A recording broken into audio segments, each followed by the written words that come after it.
International forum पर काफी अहमियत के साथ देखा जा रहा है और यह बयान G7 देशों का है। G7 मुल्क भी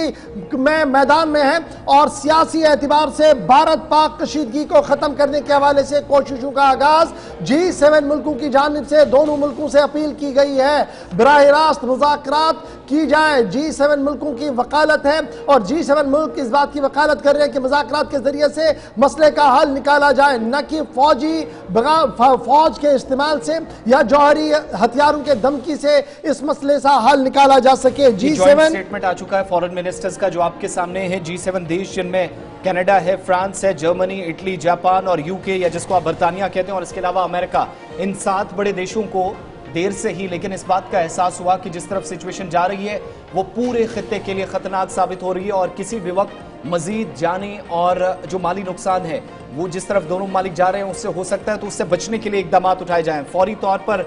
सिचुएशन ये जो मिलिट्री एस्केलेशन है ये पूरे खित्ते के लिए एक थ्रेट है। एक तो इस बात की तरफ भी इशारा किया गया, दूसरे जितने भी इवेंट्स हुए पाकिस्तान की तरफ से, जितने हमले की कोशिशें हुई जिन्हें नाकाम किया गया, जवाबी हमले इस वक्त इंडियन एयरफोर्स की तरफ से किए गए, नेवी की तरफ से किए गए, आर्मी की तरफ से किए गए, भारत सरकार की तरफ से फैसले पहलगाम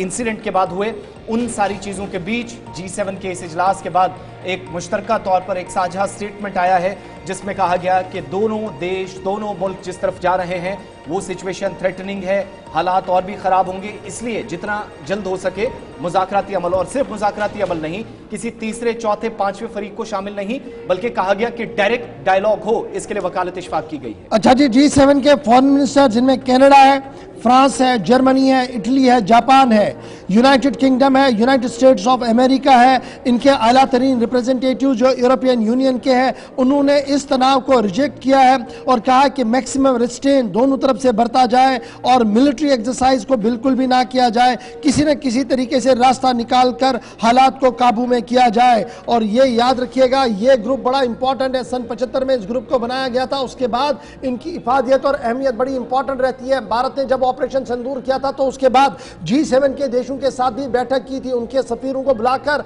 तमाम हालात वाक़ात से रूबरू करवाया था और यही वजह है कि हालात बदलते देख भारत पाक कशीदगी के बीच एक और बयान जो है वो G7 देशों का भी सामने आया है। इस बीच भारत सरकार का मौक़िफ़ क्या है वो 10:30 बजे सामने आएगा। 10:30 बजे वजारत खारजा, वजारत दाखिला के मुश्तरका प्रेस कॉन्फ्रेंस होनी है जिसमें बात क्लियर होगी कि रात किस तरीके से गुजरी है, क्या कुछ हुआ है। और ये जो बयानात मुसलसल मुख्तलिफ मुल्कों की तरफ से आ रही हैं, सफारतकारी के हवाले से बयानात दिए गए हैं, इन बयानात पर पस मंजर में और पेश मंजर में किस तरीके से भारत सरकार देख रही है उसके लिए थोड़ा सा इंतजार करना होगा। 10:30 बजे के आसपास ज्वाइंट ब्रीफिंग होगी जिसमें इन तमाम सवालों का जवाब भी दिया जाएगा।